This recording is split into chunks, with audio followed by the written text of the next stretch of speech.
Bonjour, bienvenue sur la chaîne Le Coin à Pâte.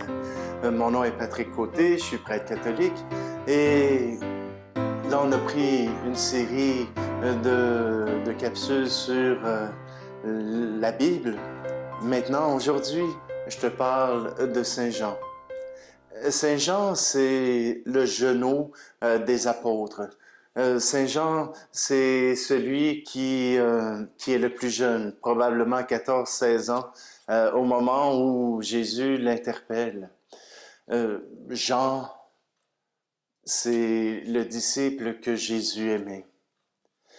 Jean vivra beaucoup plus vieux que tous les autres apôtres et il subsistera même aux évangélistes.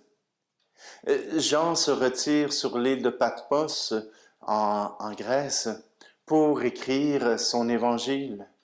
Et cet évangile-là n'est pas simplement un ramassage de souvenirs, mais une synthèse.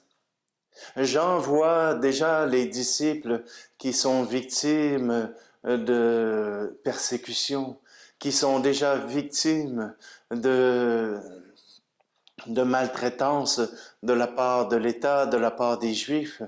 Voilà que les chrétiens sont en difficulté et Jean écrit son évangile. Jean écrit son évangile pour leur donner courage, pour leur donner ce courage de croire en Jésus et que cela les amènerait certainement jusqu'à la vie éternelle, jusqu'au paradis, cité où il n'y a que du bonheur en présence de Dieu. Or, voilà que Jean écrit son évangile et il prend soin de mettre des signes. Des signes, ce ne sont pas seulement des miracles, mais ce sont des signes que Dieu veut accompagner le Messie, veut accompagner le Sauveur, veut accompagner le Christ. Jean écrit son évangile et il veut s'assurer que les chrétiens qui suivent son évangile puissent comprendre et que parfois d'autres personnes qui ne sont pas au courant puissent passer à côté de l'essentiel. Avec Jean, il y a toujours le premier degré, la façade, ce qu'on peut voir, mais aussi le second degré. Vous savez, en humour, on utilise souvent le second degré pour cacher une blague à l'intérieur de quelque chose qui n'en a pas l'air. Jean met son message de foi derrière des codes, derrière une écriture où ceux qui savent ce que Jean veut raconter vont bien comprendre. Jean écrira aussi l'Apocalypse, ce livre qui nous parle de la fin du monde. Plusieurs en ont peur, plusieurs en ont peur et bien souvent on a fait des films apocalyptiques où on parle de catastrophe de la fin du monde. Jean écrit ce livre, mais dans un mode fantastique.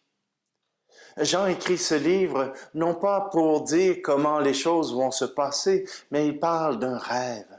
Voilà que Dieu lui a fait faire un rêve. Et dans ce rêve, et vous savez que dans un rêve, on peut faire toutes sortes de liens qui, sur la terre, ne pourraient se faire. Alors voilà que Jean raconte dans ce rêve toutes les atrocités qui vont arriver. Mais aussi il raconte que cela fait partie du plan de Dieu.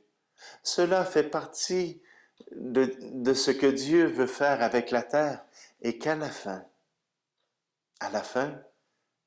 Jésus-Christ régnera sur le monde, assis à la droite du Père, et pourra régner non pas comme un tyran, mais comme un amoureux, comme quelqu'un qui aime, comme quelqu'un qui offre sa vie, quelqu'un qui veut tout donner pour l'autre.